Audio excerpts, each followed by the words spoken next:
Okay. Richard Lederer, a longtime columnist for the Mensa Bulletin, is the author of more than 50 books about language, history, and humor, including his best-selling Anguished English series and Presidential Trivia, as well as his most recent titles, A Treasury of Halloween Humor and A Treasury of Christmas Humor. He is the founding co-host of A Way with Words, broadcast on public radio. Dr. Lederer's syndicated column, Lederer on Language, appears in newspapers and magazines throughout the United States. He has been named International Punster of the Year and Toastmasters International Golden Gavel winner. You are sure to enjoy this presentation no matter if you are a trivia buff or a history lover, or if you simply want to learn more about our presidents. So I welcome Richard to our humble weekend presentation, and very excited to have all of you here. It looks like Richard is right now muted, and let me make sure he is unmuted now. So Richard, feel free to take it away, and if you will hit share, your presentation will come up. Ready to share? Well, pretty much. Okay.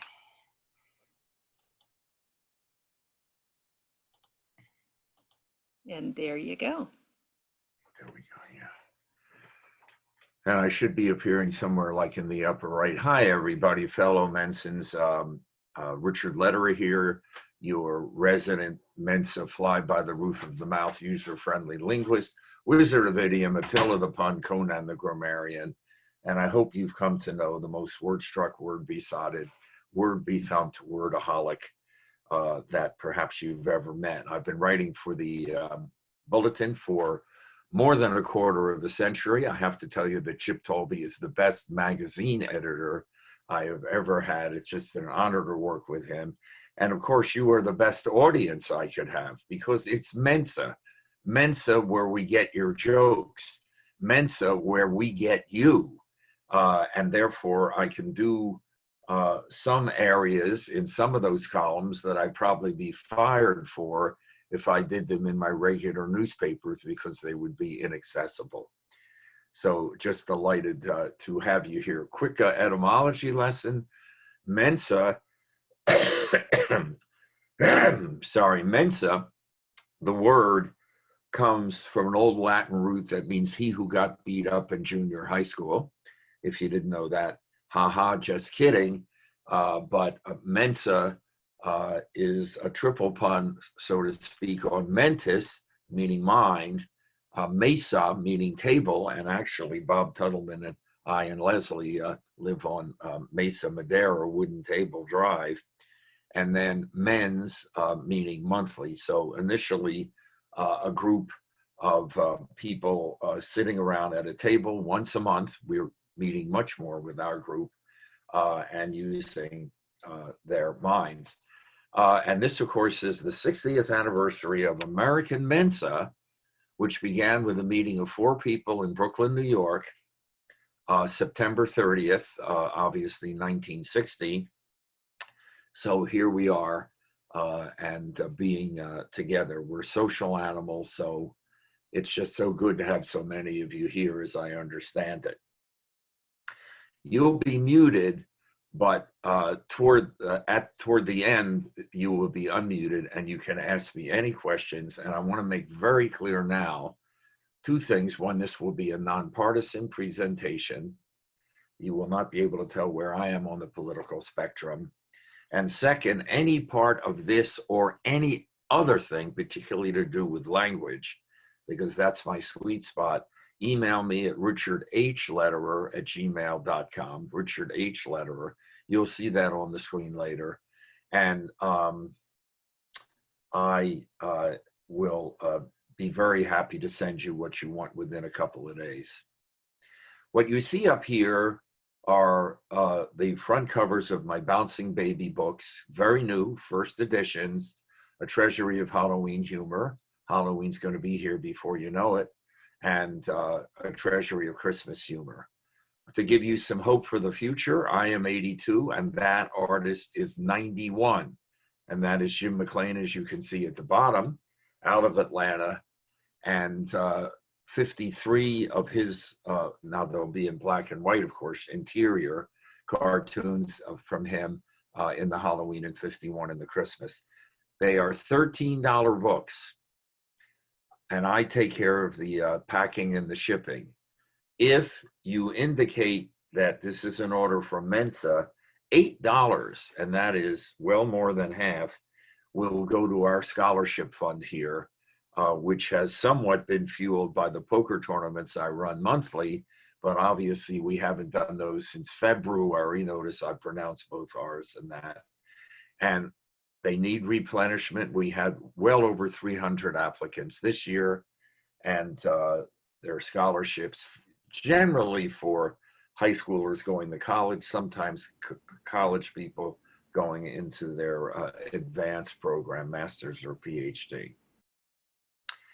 So think about that. You're welcome to email me with any questions, but at the end of the year, I will donate $8 for each book, and I will inscribe and sign personally. More of that at the end of the show. Sorry. Okay, now, what I'm going to do to help you do that is I'm going to present about 10, maybe a dozen bar bets that you will win 85% of the time. And you can then take that money and donate it to getting some books so that I can help replenish the scholarship fund here. So you see them, there they are, all XY chromosomes, Washington to Donald Trump. And, anybody can become president of the United States. Actually, Carol, this is important. Can you see my cursor on Jefferson? Can you see it moving? Carol? Yes, I can. Good. Okay. So I'm going to prove to you that anybody can become president of the United States. Jefferson was president, our third president. Nixon, just a little scooch up the road on 5 to San Clemente, our only California native, was a president.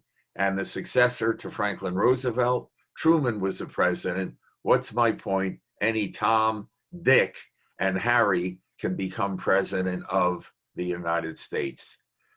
We have had very handsome presidents. We think of Ronald Reagan, our only professional actor, president, also our only union leader, former union leader, Screen Actors Guild, SAG. He was president of that.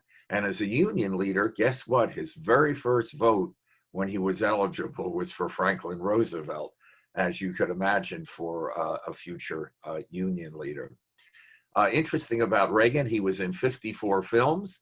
He met his future wife, Nancy Davis, on the set of Hellcats in the Navy. Nancy Davis becoming Nancy Reagan. He would have been in 55 films, but when he tried out for The Best Man, which was a film, or going to be a film, about a presidential campaign, he was rejected as not looking presidential enough. So he didn't get in and do that, rejected because of that. Franklin Pierce, 2 presidents, Buchanan in the middle, before Lincoln, a very good looking guy. Warren Harding was, that's the first president 20 years ago elected when suffrage had gone through. People liked his presidential good looks, including women, and he was voted in. Of course, John Kennedy, good looking guy, and others. On the other hand, we have a few uglies, and probably the ugliest is Abraham Lincoln. When a grouchy old Democrat accused Lincoln of being two-faced, Lincoln said, "If I had 2 faces, you think this is the one I'd be showing to the world." And boy, could they write back then. A reporter for the New York Herald wrote, and I'm quoting, "Lincoln is the leanest, lankiest, and most ungainly mass of legs, arms, and hatchet face ever strung upon a single frame. He has most unwarrantably abused the privilege which all politicians have of being ugly." So we have them all over, rich, poor, educated. Our only PhD president, Woodrow Wilson, a PhD in political science, which I count as an oxymoron, from Johns Hopkins. On the other hand, as an example, Lincoln's successor, Andrew Johnson, not a stitch of education. And I say stitch because all the education he had as an indentured servant was as a tailor, and he wore suits only that he himself had custom made for himself. First bar bet. Now, I know you're muted, but what I'll do is after I give the answer, if you want to raise your hand and say you got it right, fine, or not, whatever. That'll be maybe the second or third best thing. How many men have been president of the US of A? How many men have been president of the US of A? Of course, Bud, I know you know a lot of this stuff, but we'll do the answer. And then, don't look at Bud. I'm going to put a black tape over that. But how many men have been president of the United States? Now, my guess is that most of you, not necessarily a majority, said 45, because after all, Donald John Trump is our 45th president. But you win the bar bet, because the answer is 44. If you want to put up your hand that you got it right, let me know. 44. Why? Okay, Bud and David Gavel. Hi. Okay, so David, very interesting looking for David Gavel. You'll explain that later. So it's 44, and here's why. Because these guys aren't identical twin. You see, I'm moving my cursor. You see that there? And look there. They kind of look the same. They are the same. They are Grover Cleveland. And what happened is that he was elected our 22nd president. And then he won the popular vote, but lost the Electoral College to Benjamin Harrison right there. And incidentally, the grandson of William Henry Harrison, I think is there. Yep. And at any rate, that's the only grandfather-grandson combination. And then his young wife, whom he married while president, Grover Cleveland, Frances Folsom, said, "Don't move the furniture, we'll be back." And dang if they didn't come back. So he was counted, unfortunately, 22 and 24, and that has irremediably messed up, I have to use clean words here, messed up the count, the numbers forever. We're always going to be at least one off. So there you go.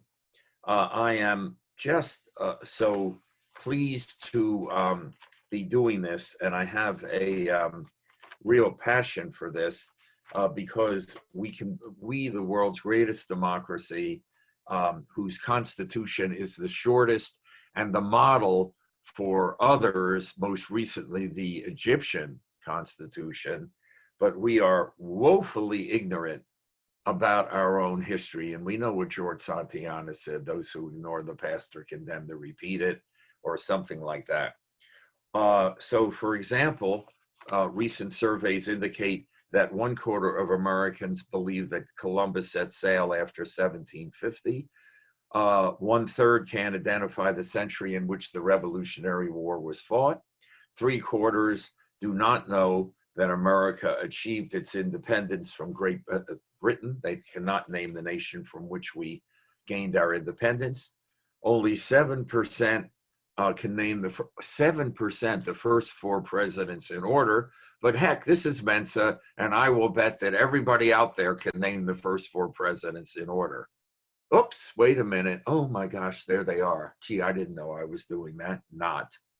And only 21% can name the 4 images presidents in any order on Mount Rushmore.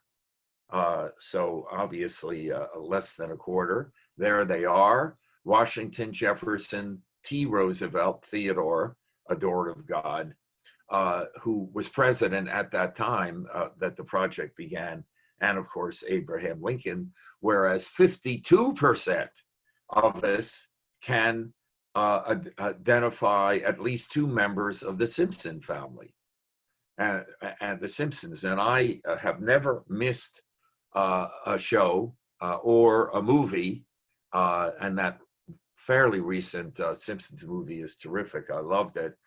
So I would get them, and here they are.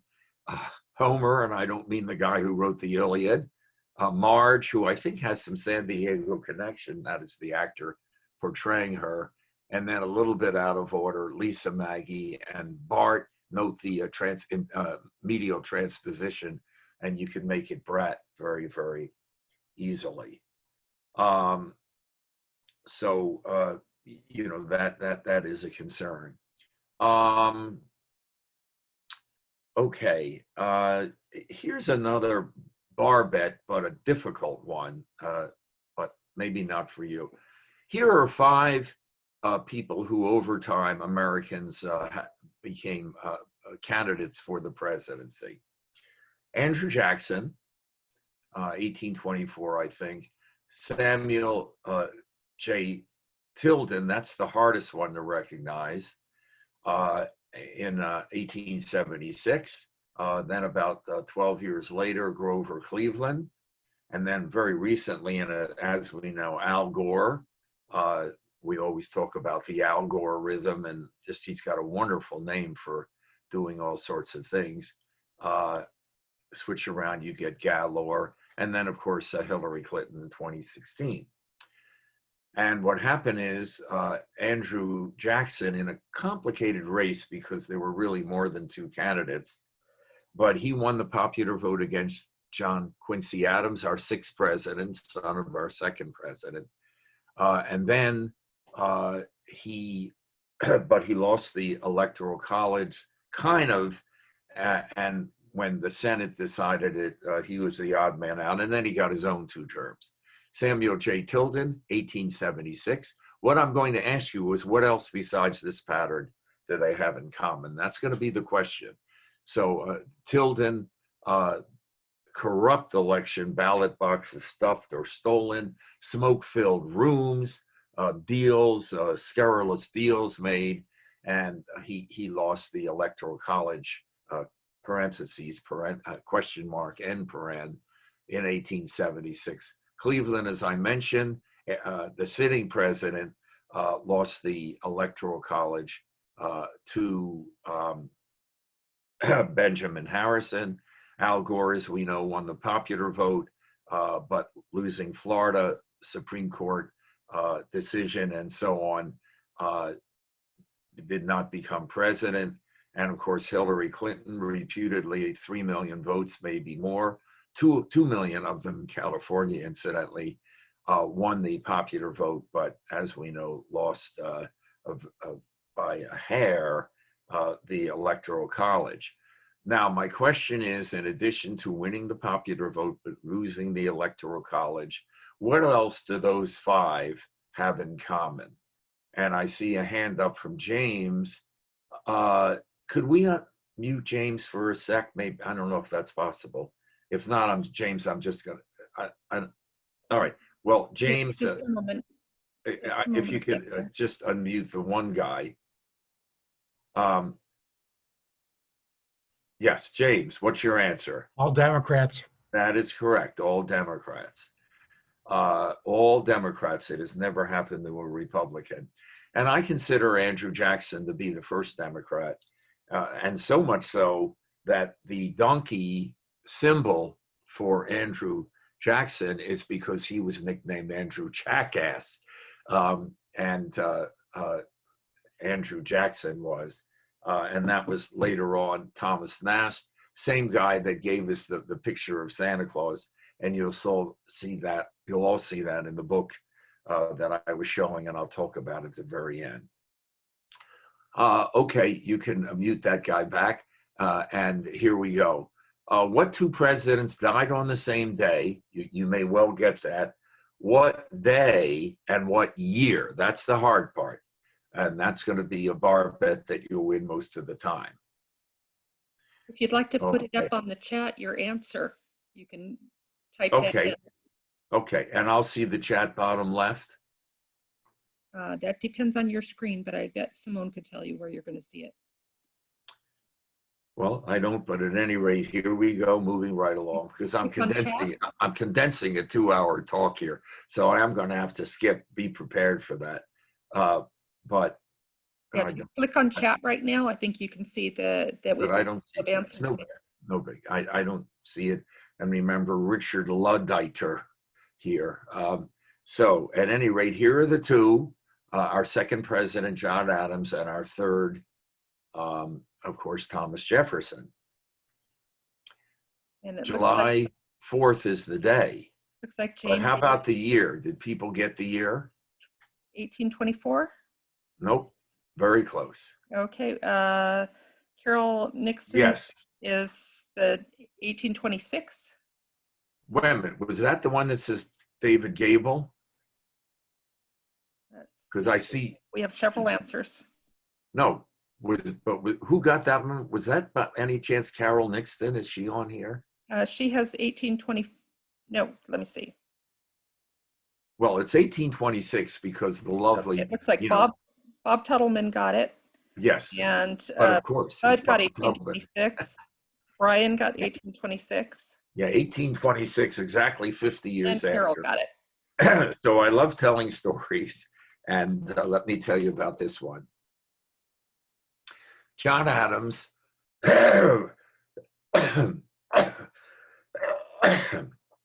sorry, John Adams was the vice president for George Washington starting in 1789.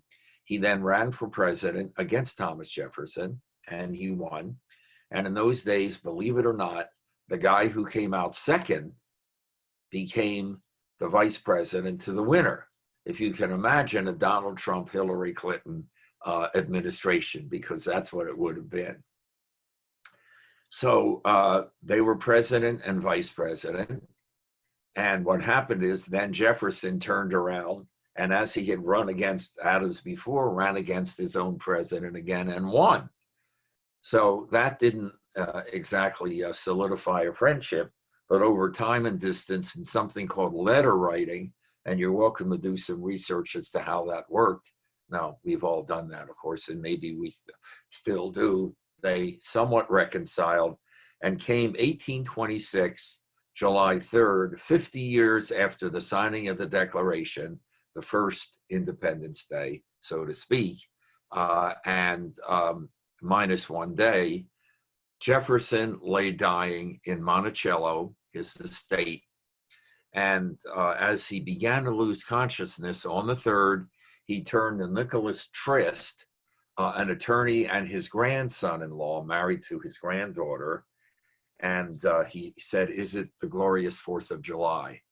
And Trist, to humor the old man, said, "Yes, it is, grandfather." And Jefferson lost consciousness at around 7 that night, but lingered on alive till 1 p.m. the next day. Meanwhile, John Adams, up in Quincy with a Z, Massachusetts, at the age of 90 years and 8 months. Think about that. A man born in 1735, 3 years after Washington, was dying. But the lion in winter was conscious enough to see and hear the celebratory fireworks. And so he was in the afternoon, and he lingered on till about 6 hours later. Jefferson had died at 1 p.m. and his famous last words, and I'll bet you a lot of you know it, were "Jefferson survives," or "Thomas Jefferson survives." Of course, that was inaccurate, but in those days, they didn't even have telegraph, let alone phones or computers. So that is the story of those two. Okay, some more bar bets. Who was our youngest president? Who was the youngest man to enter the Oval Office, and not for the purpose of stealing a pen? And James' hand goes up, I see, and some others, Bud, because Bud is too an expert in this. Bob. Yeah. Yep, Bud's got a guess there. Anybody else want to put anything on chat? Actually, I'm not seeing chat, unfortunately. Sorry. Yeah, if you click on the chat at the bottom of the screen, But I don't, there's nothing there. There's nothing to click on. you got to move the cursor. You got to move the cursor around. Well, I'd have Bob come Not across happening? the That's street, okay. but I do not want that. No. Did you get it? Hon, I need to get chat because I don't see any chat down there. Here we go. Simone, No. whom I married for tech supported. Oh, it's up top. Yeah. There it is. Yeah, it's a little different than everybody else's screen. Yeah. Okay. Okay, so can you see their answers now? We have a few. All right, I see some up there. Although that's, all right, I don't mind them in the middle. It Well, doesn't bother me. I can move it. Can't go to. I can move it. I can move it. Yeah, and I'm seeing, wow, look at this, Mensans, my God, that they all seem to be Teddy Roosevelt, and that's the way the Dutch would pronounce it. And it means rose, I believe, in Dutch. Rosefield. Yeah, Rosefield, yep. So there it is. My God, look at this. You see, yes, I think it's everyone saying Theodore Roosevelt. Wow, I've never had that before, even from other Mensa groups. So you not only have to be gorgeous or handsome, you have to have a really high IQ. I got in because I got a perfect 100 on my IQ test. Wow. Oh, guess what? Now I can't advance. I can't advance the slide, Simone. Now I can't advance it. Maybe if I take this off, I can, but I'm coming. well, maybe I can advance it. Nope, I can't advance it. All right, then. Yeah, we're not going to do chat anymore. No, we're not going to do chat, Rich. Okay, let's see. Oh, crap. Sorry, I've got a 2-hour presentation here. I can't afford. Let's try this again. Let's try share screen. No. My local audio visionary. There we go. All right, but what we need to do is go down to where were you, Rich? Take a look. I want to get to the slide with Kennedy and Roosevelt. I can't see. Just before. There. Okay, all right. Now let's see. Okay, now you're working.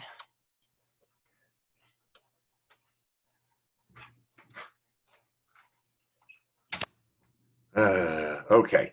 So almost everyone, trust me, will say John F. Kennedy. Good looking guy, great head of hair, comes in at 43 and 7 months.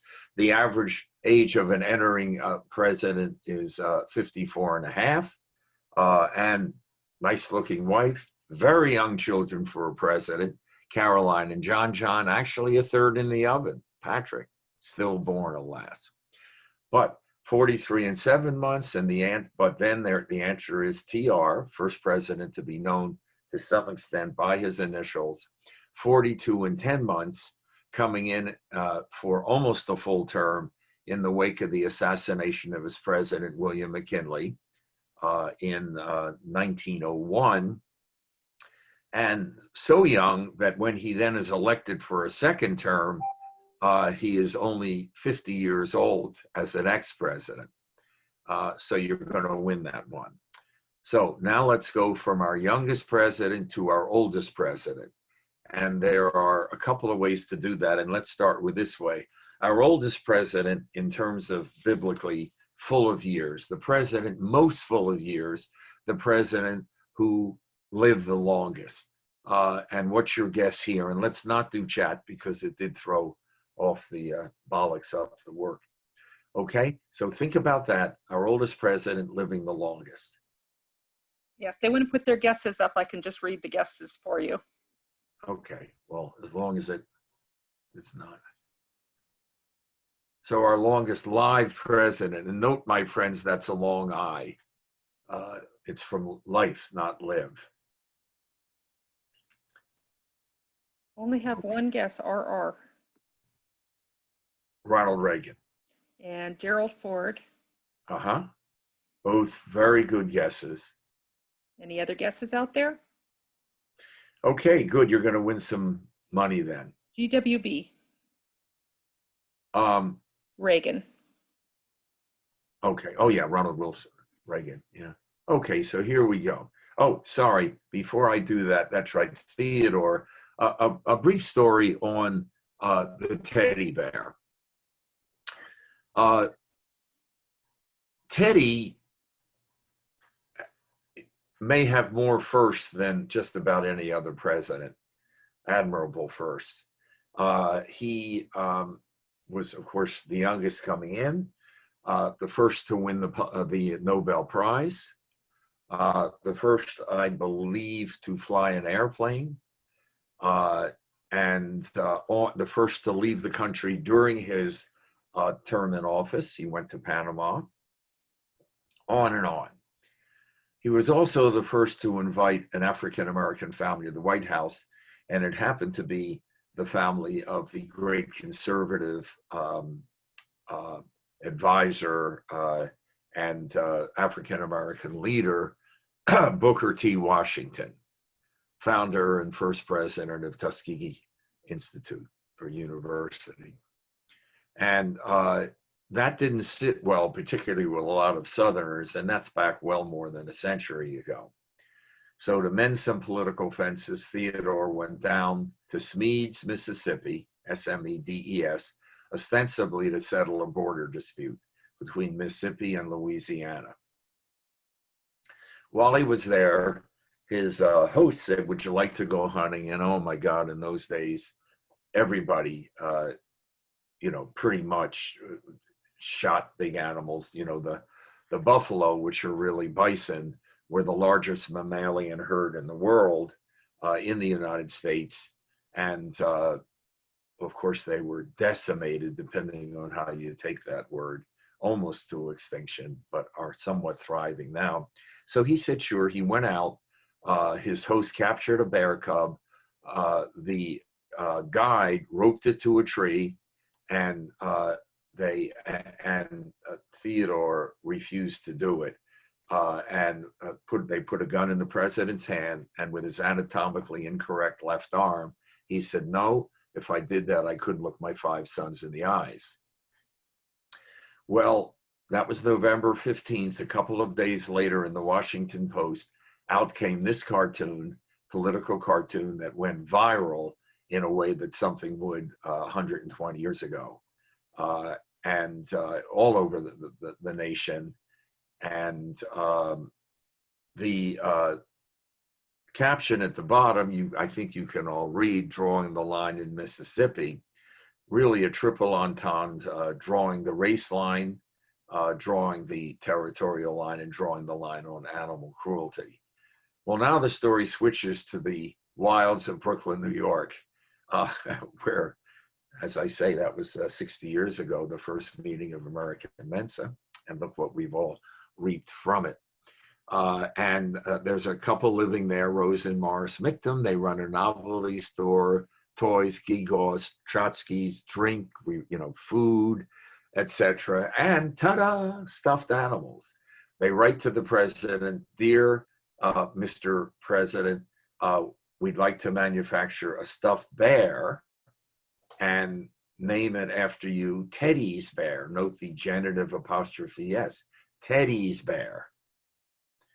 And Theodore writes back and says, "Well, I don't know what my name will do for the bear business, but you do have my permission."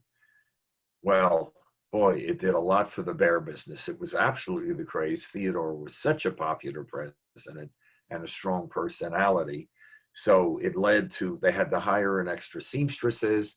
It led to the founding of the Ideal Toy Corporation, which lasted a little more than a century, and business boomed. Theodore used it for his election campaign in 1904 because he hadn't been elected the first time. He came in because of the assassination by a disillusioned and angry office seeker. McKinley was shot. And in 1906, Teddy's bear with a Z apostrophe S came into the dictionary and has remained ever since, but it's lost its little buzz and an S, it's genitive possessive. And that is the story there. So in terms of the guesses, our longest live president for 175 years was John Adams, a man, as I say, born in 1735, before all the drugs that extend our lives and other knowledge. Wow. A guy who was on those must have been horrendous voyages as ambassador going over to Europe. 90 years and 8 months. Remarkable. But then he was passed by RWR, Ronald Wilson Reagan. Note the middle name is presidential. The other one like that is William Jefferson Clinton, same kind of construction there, who lived to 93 and 4 months. And within a couple of years, Gerald Rudolph Ford, our only president born a king, incidentally, there's a nice bar bet. Which president was born a king? This guy, Leslie Lynch King, when his mother divorced, he took on the name when a junior from his new stepfather. And again, I want to emphasize anything from here or anything that I've written, and it's a lot. If you specifically ask me anything linguistic or presidential to some extent, you will get it within a couple of days, guaranteed. Teachers are compulsive sharers. So at any rate, but then what happened was that Ford, who had become our oldest president, was succeeded by George H.W. Bush, who was born June 12th, 1924. And that was about 4 months earlier than Jimmy Carter. But then when George H.W. Bush shuffled off his mortal coil and journeyed to that undiscovered country from which no traveler returns. I do enjoy Shakespeare. I hope that's not a surprise to you. Then our oldest president became Jimmy Carter. However, another way to ask that is, who is the oldest man? The oldest president to have entered the Oval Office without the intent of stealing a pen. But seriously, who is the oldest man at the age that he entered the Oval Office? And you can take some guesses, and I'll give you the answer. And I think you'll win this bar bet. Maybe not 85% of the time at this stage. So here are the answers. It was actually William Henry Harrison, our 10th president, 9th president, was 68 and a good number of months, but lived only 31 days, caught pneumonia at his inauguration, and passed away in 31 days, by far the shortest reign of an American president. But that held for quite a while and was ultimately succeeded by Ronald Wilson Reagan, who came into office at 69 years, 11 months, and 2 weeks, on the cusp of 70. And more remarkably, when he left office 8 years later, he was on the cusp of 78. And what is remarkable about that is, until that time, only one president had been 70 while serving as our president. And that was Dwight D. Eisenhower, and that was only the last 10 months of his presidency, of Eisenhower's. However, Reagan has been superseded by this guy. And that is, not easily ascertainable, in part because of the incredible vigor of our president.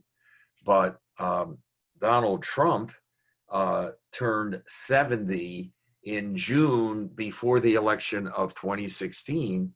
So he was, he came in at 70 in like 6 or 7 months. So really trounced the opposition, so to speak, entered office as our oldest president. However, if he does not get reelected, this gentleman, Joe Biden, was born November 20th, 1942. So he is very soon going to turn 78 years old and would be that age should he be our next president. Here's the best bar bet I can give you. Speaking of age, can you name 5 presidents of the United States who are not buried in the United States? That's B-U-R-I-E-D. 5 presidents of the US of A who are not buried in or on American soil. I love this one. This is what we call the parallax leap. Mensans are very good at this, thinking outside the box. If you're interested in where that one came from, you can ask me during the question session, which will be coming up in about 2 hours. I'm just kidding, but when I perform, it always seems a lot longer. Okay. Guesses so far? How many guesses, please? None yet. Oh, okay. We've got one. Carter, Trump, Bush, George Bush, the first, Clinton, and somebody else. Yeah, well, not the first Bush, the second Bush, yeah. Just Yeah, so in order, right, it's the ones who are living. They are presidents of the United States and they are not buried in the United States. And it would be in order, of course, Carter, let me just think for a minute, Clinton, Bush, Obama, and Trump. And the reason why I said in or on is some of you who will remember Groucho Marx, You Bet Your Life. And if a random couple didn't win anything to get $50, who's buried in Grant's tomb? Grant. And even as a little kid, I said, no. I said, nobody's buried in Grant's tomb. It's a tomb. You're buried above ground, not in Grant's tomb. Plus, it's not only Grant, but his wife, Julia Dent Grant, who joined him 12 years later. My God, you're giving out $50 here. It's not right. You know, one characteristic of high intelligence, by the way, is a very powerful sense of justice, because justice is kind of a pattern.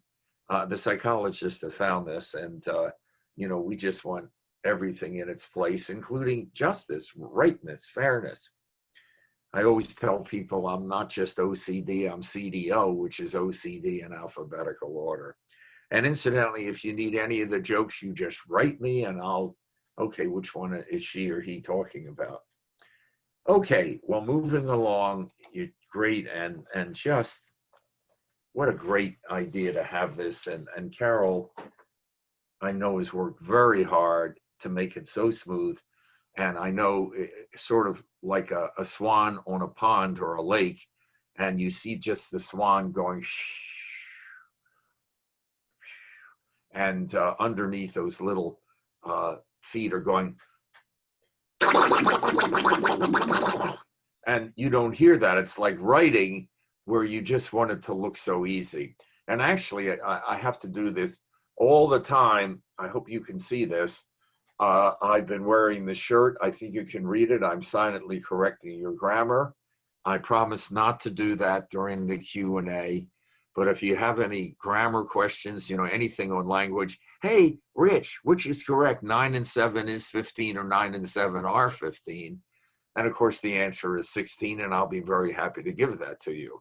I didn't catch anybody there. Yeah, maybe yes, maybe no. By indirection, find direction out, Hamlet. So, okay. Who were our tallest, shortest, or most compact, and heftiest presidents? Tallest is easiest, shortest is hardest, and heftiest is kind of in between. No guesses? Okay, if we get any guests, Carol, you've been lovely about that. Yes. Okay, we have some guesses now. Lincoln, Adams, and Taft. Lincoln, Madison, and Taft. Oh, that's Taft, correct. Taft. Whoever that. Yep. Taft is the big boy. That's all we have so far. Well, Bud, I think you were the one that got all three. You are not a dumb Kluick. You are a smart Kluick. Way to go. Yeah, so let's take a look, and I'll just tell you brief stories about each one. Lincoln, 6'4", at a time, just the start, kind of the second half of the 19th century, when the height of the average Civil War soldier was 5'6". We've had a number of 5'6" presidents, Benjamin Harrison, Martin Van Buren, and so on. But this guy, 5'4", and Washington Irving, probably our first professional writer in the fairly brand new America. I call him nothing but a withered little Applejohn, but another observer marveled that he had never seen so much mind and so little matter. So Madison may have been our only president who weighed less, and in this case, significantly less than his IQ. He weighed 100 pounds. His IQ, and of course, this is, in retrospect, because they didn't have IQ tests then, was well over 140. And despite his lack of size, his unlofty stature, he married Dolly Madison, and that's the one who, saved the Gilbert Stuart famous portrait from the fire during the War of 1812 and the British attack on Washington, D.C. And she ruled the social roost in Washington for decades, with turbans and swags and exotic clothing and so on, and apparently was just socially brilliant. And now we go to one of our most interesting presidents, but certainly not our best known one. So that's William Howard Taft, 6 feet, 300 to 340 during his presidency. Nonetheless known as a graceful tennis player and dancer. And the story that goes around, possibly apocryphal, but it's fun to share, you can research, is that he broke the White House bathtub, and the Corps of Engineers designed one capable, a replacement capable of holding 4 men. But as far as I can tell, 4 men were never together inside that bathtub. He lost 80 pounds after he was president, and he kept it off. And 2 other distinctions with Taft. One is that he was the handpicked successor of Theodore Roosevelt. But Roosevelt felt he was too namby-pamby. Obviously, nobody was going to be as strong in spirit and whatever as Theodore Roosevelt. So Theodore Roosevelt decided to rerun for president. Initially, he wanted to follow the precedent of George Washington and stop after 2 terms, because he really did serve very close to a full 2 terms. But he came back and tried to wrest away the Republican nomination, but lost it to the incumbent, not a surprise, so ran for the Bull Moose Party, nothing stronger than a bull moose. And in the amazing election of 1912, the main candidates were Woodrow Wilson, the Democrat, and William Howard Taft, the incumbent, and Theodore Roosevelt, after an absence of 4 years, coming back to run for president as a bull moose. The results were 48% for Woodrow Wilson, 28% for T. Roosevelt, and 22% for the incumbent that was now recumbent. The best by far showing of a third-person party in American history, a third party candidate, I mean to say, and that was Theodore Roosevelt, 28%. But he split the Republican Party, and always in good humor, Taft said, "I have the distinction of having been elected ex-president by the largest majority in history."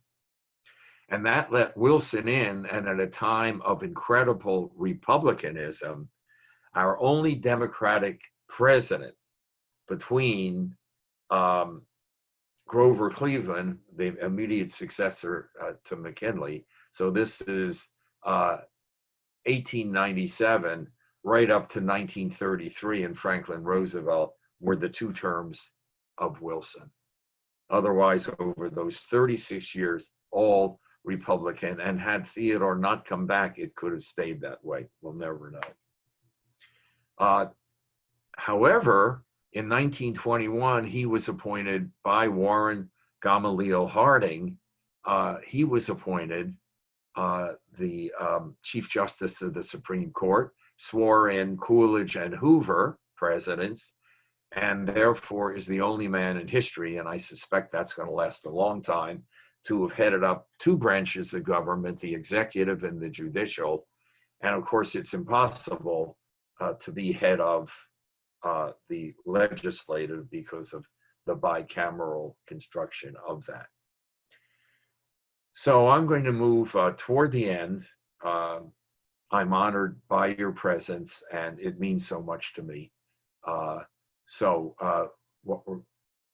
Nope, sorry, let me just go back there. Oh, okay, that has to do with Martin Van Buren and Old Kinderhook, and because of time, I can do it after, if you feel there's time after the questions, but it's presidential, and I'll go to that. So let's just take a look at this. I want to give you kind of a bar bet and maybe a half. And I think you can all see 1 to 25, although actually 24. Look at 3, 4, and 5. 7 of our first 10 presidents were Virginians, Virginia known as the birthplace of presidents. And actually 8 of our first 12, because Zachary Taylor, number 12, was also Virginian. Not in office very long, as you can see. Notice 8, 8, and 8. We had 3 Virginians, each of whom served 2 full terms. And by the way, not even Washington served 2 terms full, because his inauguration was later, so he didn't quite get the full 8 years in. But you see here, Jefferson, 8, plus 8 for Madison, plus 8 for Monroe. 24 years, 3 consecutive 8-year, a total of 6 terms. It's happened only one other time in American history. Name the 3 presidents. And again, we can do that by chat, by guesses. Look, remember, if you're wrong, folks, what do you have to lose except your reputation and self-esteem in worldwide Mensa? Otherwise, no problema. But seriously, who, and I'll tell you why you're thinking of this, and I mentioned it to James earlier, but from Wisconsin Mensa, if any of you are from other Mensas, and you want me to Zoom, I'm honored and delighted to do it. Obviously, this talk is going to work only up till November 3rd, but I have a few others up my sleeve, and I enjoy presenting. So the 3. One guess. Okay. Clinton, Bush, Obama. That is correct. Our presidents, almost 2 centuries later. So notice 8 years, 8 years, and 8 years, and it took almost 2 centuries for that to happen again. Clinton, Bush, and Obama. And I would never give you an unfair question, because I figure, first of all, 2-term presidents are generally fairly well known. And notice that, interesting, there's another thing here, and that is between Andrew Jackson, number 7, you can see my cursor there acting as a laser pointer, and Abraham Lincoln. All of these guys in between, that's a lot of guys, did not serve 2 terms. Either they chose not to, or they weren't reelected, or whatever. But so when Lincoln came in, that was kind of unusual. That it had been a long time since somebody ran and was elected for a 2nd term, although he didn't get much time to spend it, thanks to a 26-year-old idiot and John Wilkes Booth. Okay, I'm going to close sort of with an interesting pattern you may not have noticed. And I truly believe that one aspect of intelligence is pattern finding. I think that's why we have, the games in March. What is that called again? Mensa, what is it, the games thing? Some of you know that. Mind games.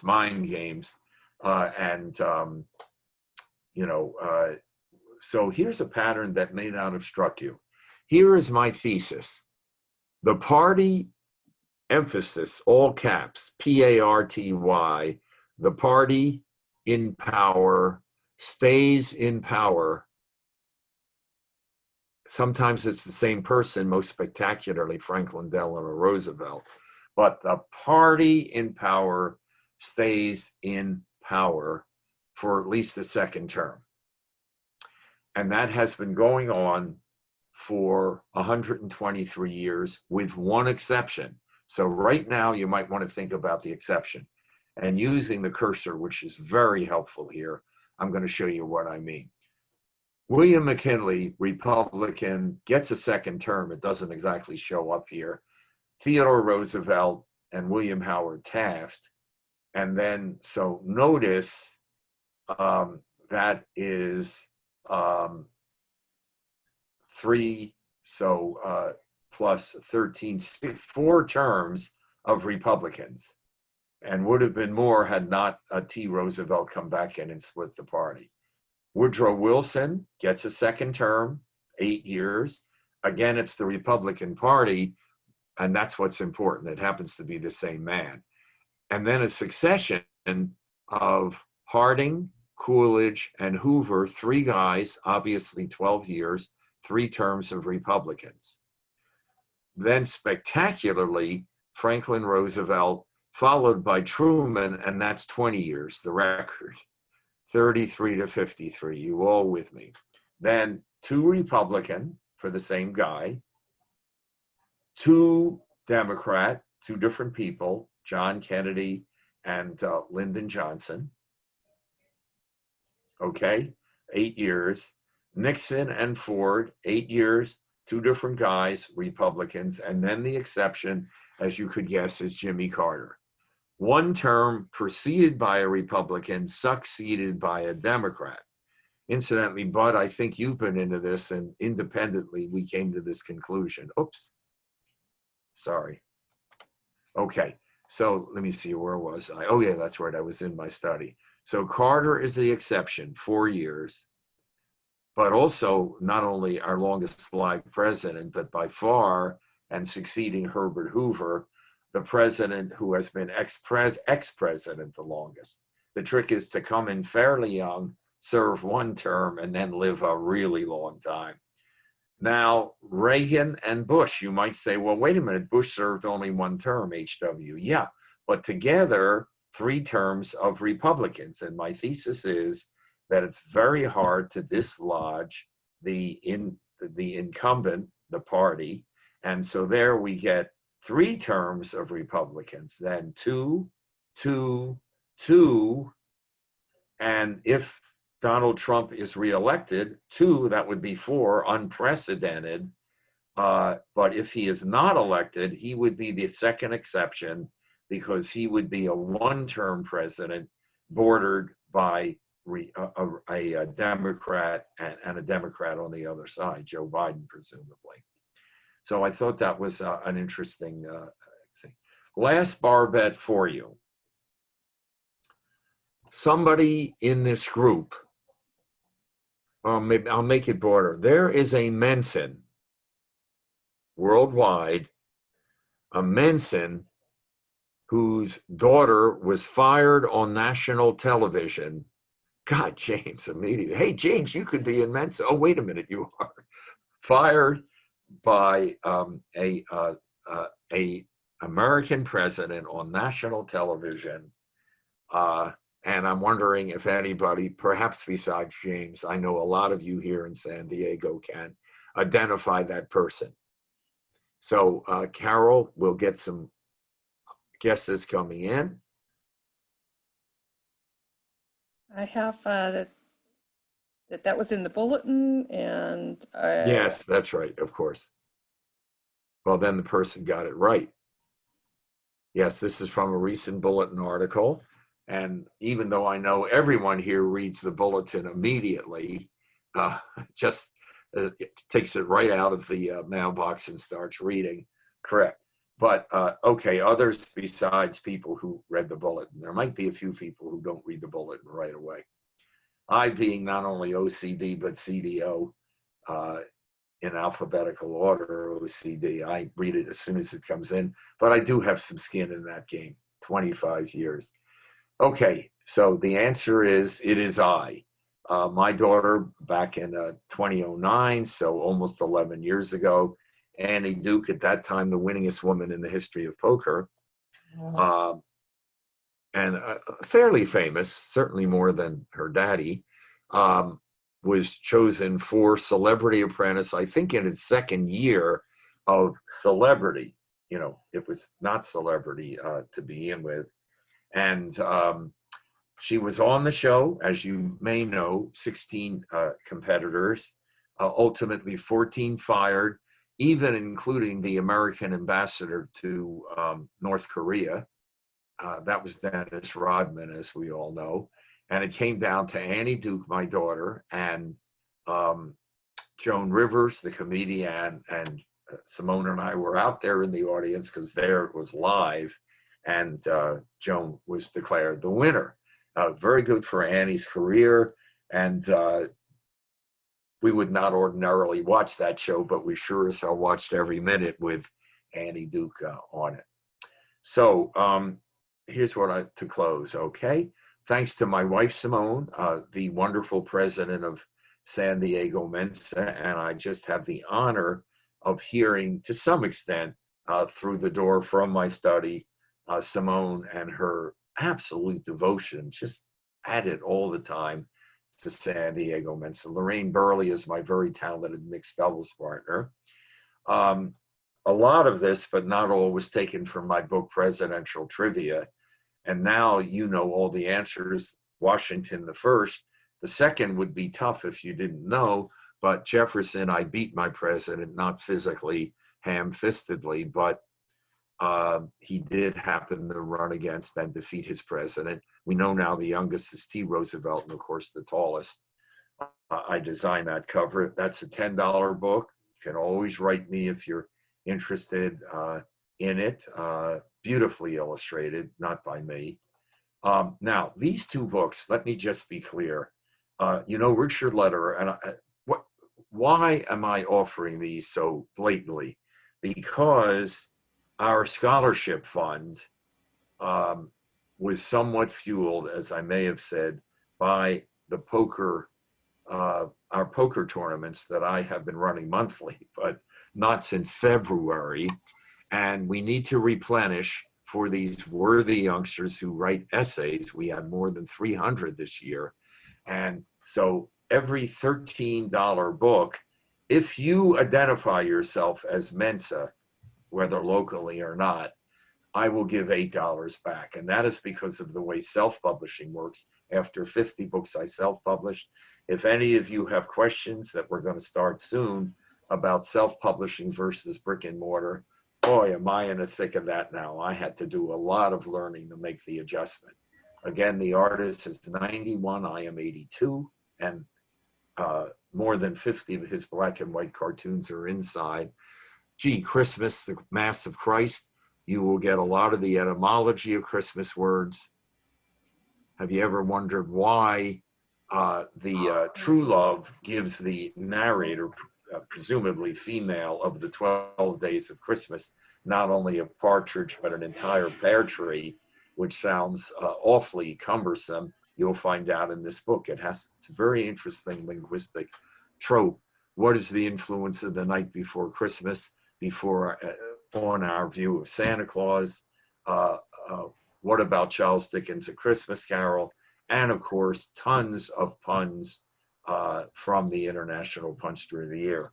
Halloween, this is our 100th year of Halloween in America. It's our oldest and youngest holiday, oldest, very pre-Christian and Celtic, but also our youngest. This is the 100th year of the first American celebration in Anoki, Minnesota, and a lot else. I will inscribe and sign. I can say it's a win-win. I save your shopping, and the Mensa website here tells you how to do it. If you have questions, go to my email. I will answer them. I will send you forms if you need to do that, addresses, but it has to be the H in the middle. Don't forget the H, richardhlederer@gmail.com, and the website verbivore.com. When in 1789, and I'll just go back and keep this up for a little after effect. In 1789, when George Washington became our first president, other world leaders included the King of France, the Tsarina of Russia, the Emperor of China, and the Shogun of Japan. Today, there is no King of France. There is no Emperor, I'm sorry, no Tsar of Russia, although you might dispute that with me these days.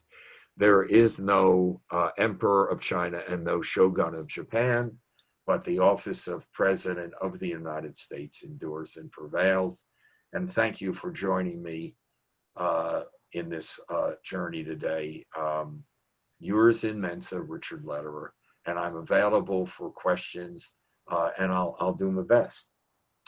Thank you, Richard. I've asked everybody to unmute themselves Yes. now so that they're free to. Including you, Harpo, which of course is Oprah spelled backwards. Got a question for you if nobody else jumps in. Oh, On sure. your pictures that you had of all the list of presidents, the pictures, are those all official presidential pictures of someone? Do they have a common thread as a background? I don't know, and I strongly doubt it. The reason I was wondering is because if I read them right, starting with Nixon, they all had presidential leanings by showing the American flag in the background, and I don't see that anywhere in the beginning. Well, and that's interesting, and maybe says something about our society and the identification and the nationalism. Yeah, No. Good detective work. Yes. Of course, early in the history of the country, we thought of ourselves much more as a collection of states than as a nation, and that supposedly changed with the Civil War. It went from the United States of America are to the United States of America is. And that is very nice. Yes, and I think Lincoln was in part did that verb thing. I seem to remember researching that. How interesting. Yes, are to is. Good, yeah. So, Carol, do I call on people, or do they? How do we traffic this? I think they just jump in. Okay, you can either put up your hand. Bud, did I see a hand go up from you? Yeah. Okay. I want to talk about Charles Ever Hughes. Ever Hughes, yeah. Yeah.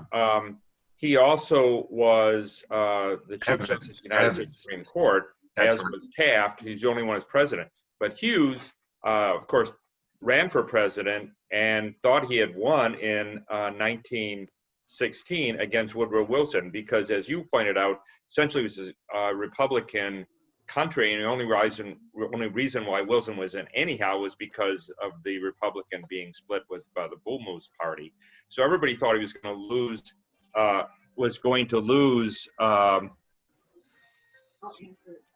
Okay, one moment, the phone's ringing, and he thought he was going to lose in 1916, and he in fact went to bed expecting that he had in fact won, but California narrowly came for Wilson.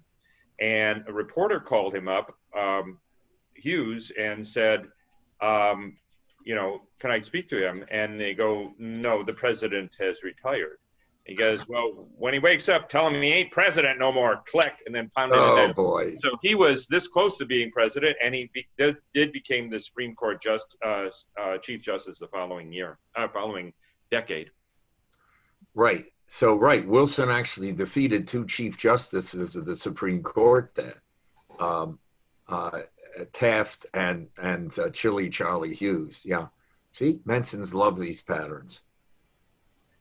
Richard, And given- If you would like to, our- sorry, may I? If anybody would like to be called on, they can also let me know on the chat and I'll let Richard know.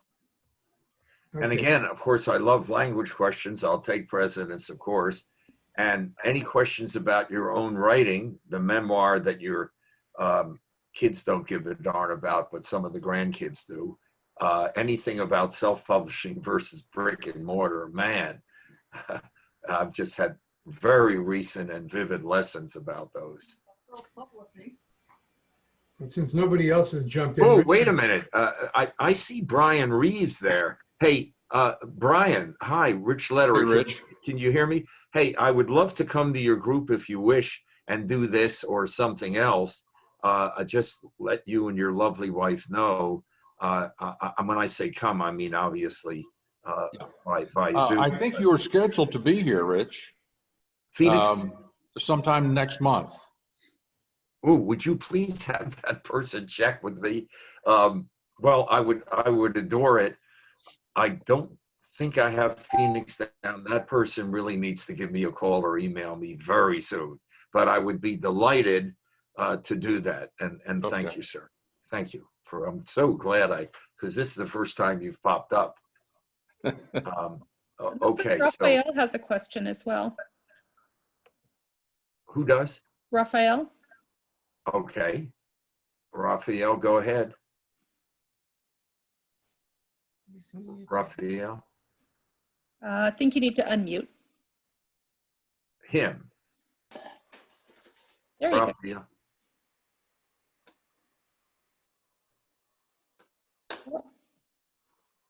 Okay, let me go ahead and read the question. Is it true that you increased your chances of becoming president of the United States if you are a lawyer or if you're a military man? Well, they're all among them. Lawyers are more than half, very high up.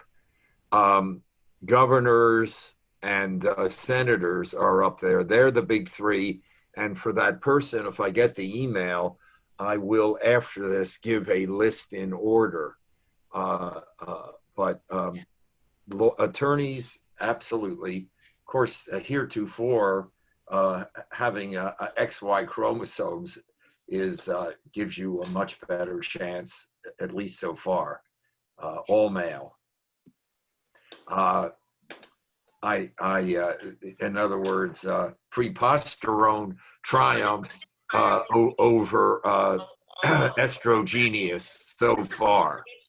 And remember, I'm sure none of you have trouble with pronouncing Kamala Harris's name, but the mnemonic is comma. That is a piece of punctuation. I happen to enjoy doing punctuation. And then the la, Kamala, not Kamala or whatever else. Kamala, no, and so on. Okay, Richard, may I correct your Latin and your Greek? Please. Surprising that I, with my engineering training, should be giving you lessons in the classics. But Always Mensa has nothing to do with mesa. It is, in fact, the Latin for table. And if you take a look at our international logo, the table. Wait a minute. So Mensa itself means table. In Latin and also in Italian. Okay. In Spanish, Mexican Spanish, it's slang for a fool, I know. feminine version, menso, a male fool. The other one, Greek. Yes, by the way, we here in San Diego, and I assume in Phoenix there with Brian, we don't wear the t-shirts over the border. And then when our cleaning crew comes in, we never wear them here. And we did overcome a little problem, and that is a few days ago, our cleaning lady texted us that she was working from home. And of course, she did promise to send us instructions on what to do. Okay, so I will change that in that spiel.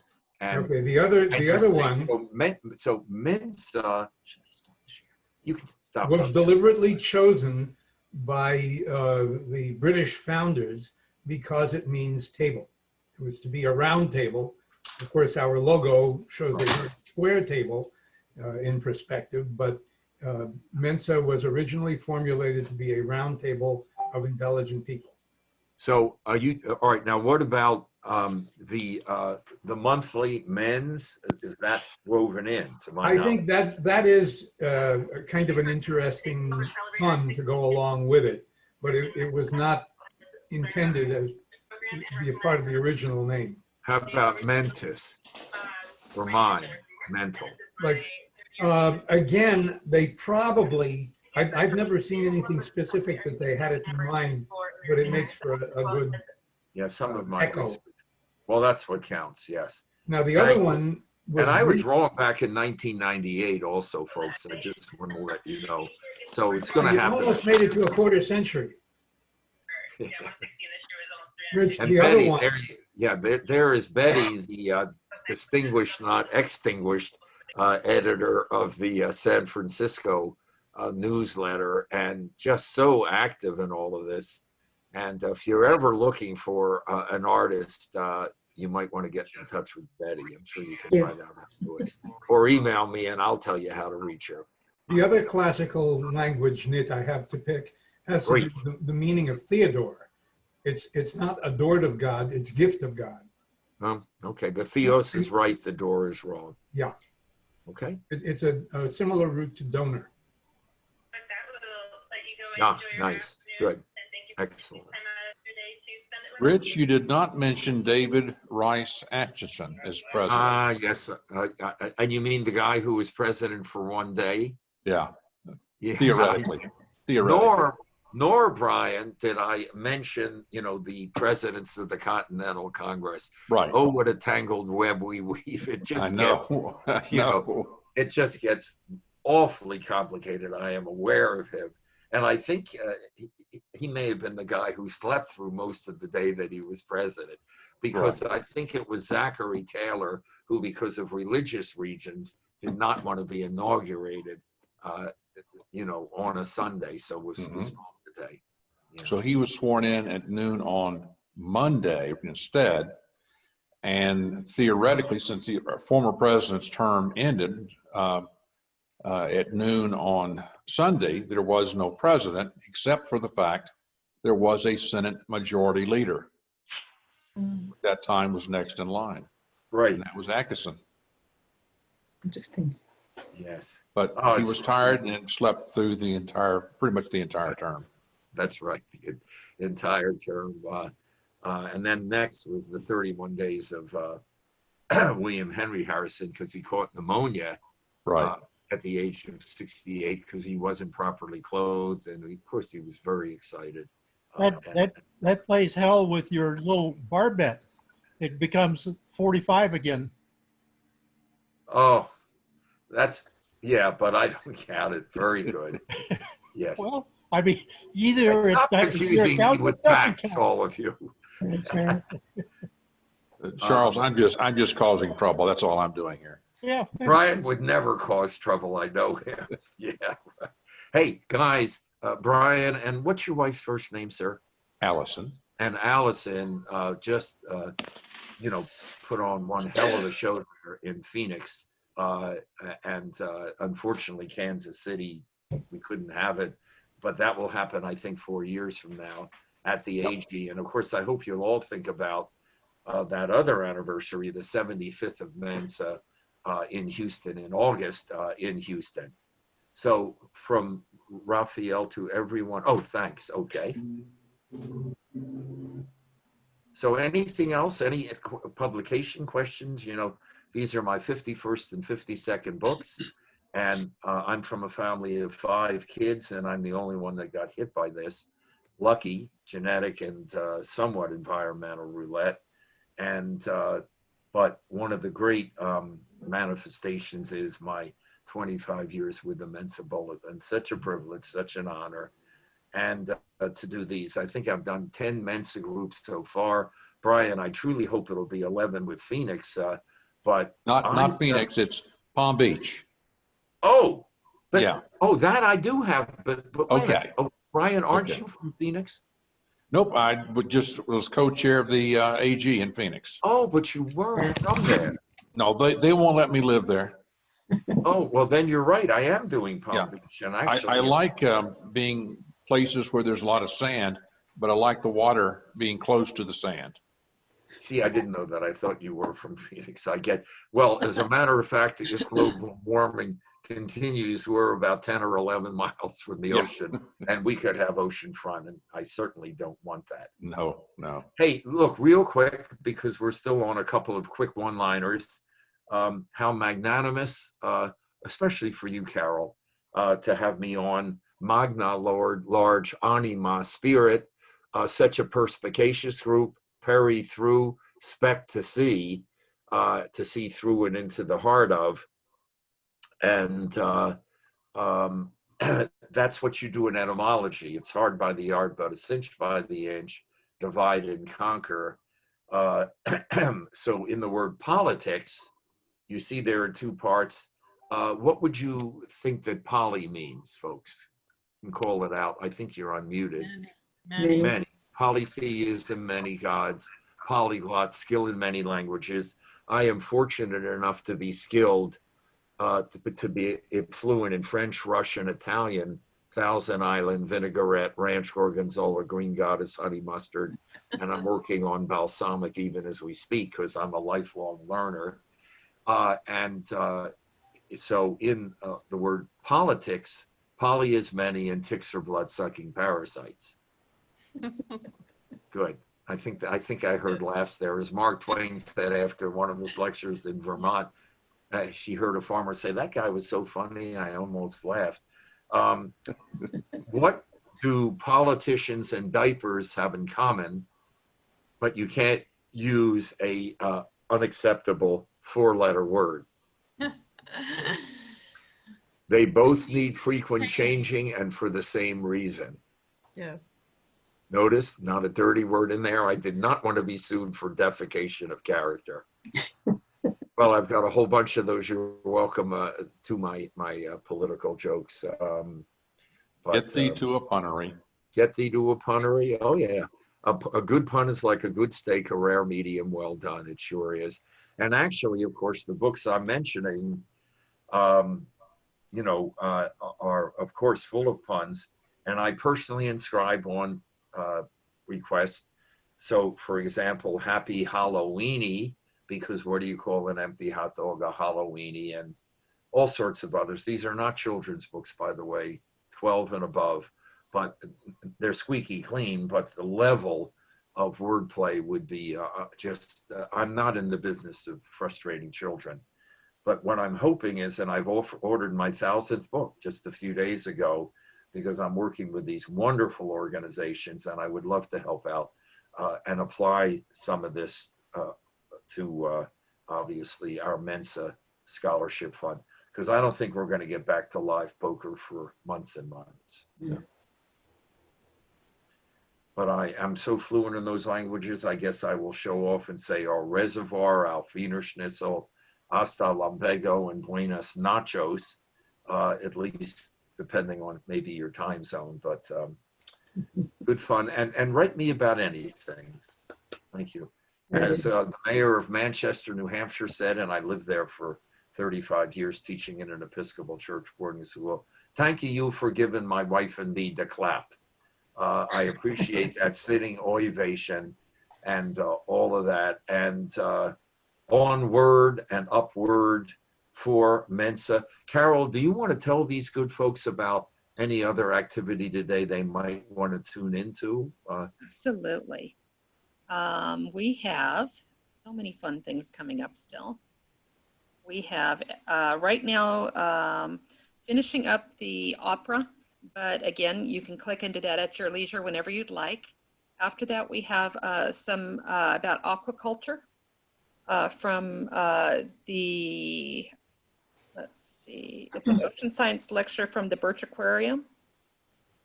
We have a meet and greet with the chair a little bit later, and I believe we're going to have our one of our new representatives for this region also joining. After that, we have some archaeology this afternoon, and then we have a Jackbox game led by Gen Y at 5 o'clock. And at the end of the evening, we have the Comic-Con Masquerade. If you've never been to that, it's a stage show. And to give you a little flavor of what that's like, they like to put a twist on different cosplay. So one of my favorites was they had Josie and the Pussycats singing a Pussycat Dolls song and acting it out. So that's kind of the flavor of it. It's a little bit more adult audience, but a lot of fun to watch all of the amazing costumes, because when they do their costumes for Comic-Con, they get judged by people in the industry. And so nobody sees their costumes until they're actually on stage. It's a very big secret as to what they're going to do, but it's a whole show. So that's just for your enjoyment this evening if you'd like something to tune into. So, what time is that? That is at 7 o'clock, but again, it's another YouTube. So really you can watch the YouTubes at any point you like. You can watch them today, tomorrow, or whenever. Cool. Thanks. Betty Haas has been a real trooper, O-U-P-E-R, because she was at my language comedy act, a couple of days ago, out of Charlotte, Blue Ridge. And it was supposed to be 1 hour, and people just hung around. Sure, it's like 3 hours. For 2 hours. Of course, it seemed longer, but it went over 2 hours. And one of the best experiences I've had, and I assume recorded, although I have no idea if they recorded the last hour and a half. I don't think so. Good old Ruth, but just terrific. And actually, then Betty and I made another contact there. So I'm going to be giving this talk to the San Francisco group coming up, because we've got that straight now. Yeah. Yeah. And don't attend, because your brain will explode. I mean, too much of Richard Lederer, it's quite possible. But the one other thing is, I taught at an Episcopal Church boarding school, St. Paul's School in Concord, New Hampshire. And one of the alumni there is the founder and CEO of Liberty Jigsaw Puzzles, Liberty Puzzles, out of Boulder. And Simone particular, so he sent me a couple, and they are the best I've ever seen. Beautiful wood, you really have to slip them in sort of perpendicularly. Sorry. Well, I'll jump in here.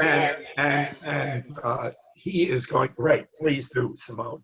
Okay. And his name is Chris Wirth, W-I-R-T-H, and he is going to be doing a Zoom for us.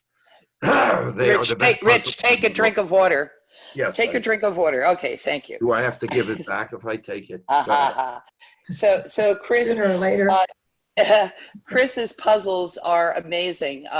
They are not only on this really high quality wood with archival paper, but they are cut in the shapes of birds and trees, and they're evil to try and put together because of the way the pieces fit together. So 20% or more are cut into figures of some sort. Yeah, so they're very. Sorry, if you are a puzzle person, San Diego Mensa Yes. also has a puzzle party every other Monday evening. So you're welcome to tune in at any point, and people can do whatever kind of puzzles they like, or just hang out and have a drink. And we just sit and do puzzles and chat and hang out. So come anytime on a Monday night. Yeah, so Chris has agreed.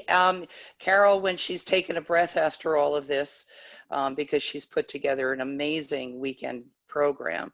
But he will be probably speaking with us sometime in the near future, and we will let you know. If you're on San Diego Mensa Facebook page, it'll be posted there. Otherwise, it'll be sent out and the word will be gotten out for it. But anyway, the puzzles are amazing. They're expensive, but they are amazing. Yeah, I'd love to see him come to our RG, or at least get some of his puzzles there, because I bet people will want to get their hands on them and touch them and see, how they work and all, because the pieces are really cool. Yeah, Does he do any custom or puzzles? I believe so. I They're think probably they more do expensive. custom. Yeah. So Yeah, just look these up are Living all, no two pieces are alike. And for instance, just the way the corners fit together, there are no standard corner pieces. They are pieces that kind of almost fit together, and then you have to find a third piece that will make that corner. So it's, Tricky. Yeah, Betty, with your artistry, I'm sure you would like those. Carol, correct me if I say anything wrong here, but these programs that we're giving are recorded, am I correct, for Yes, they are. YouTube?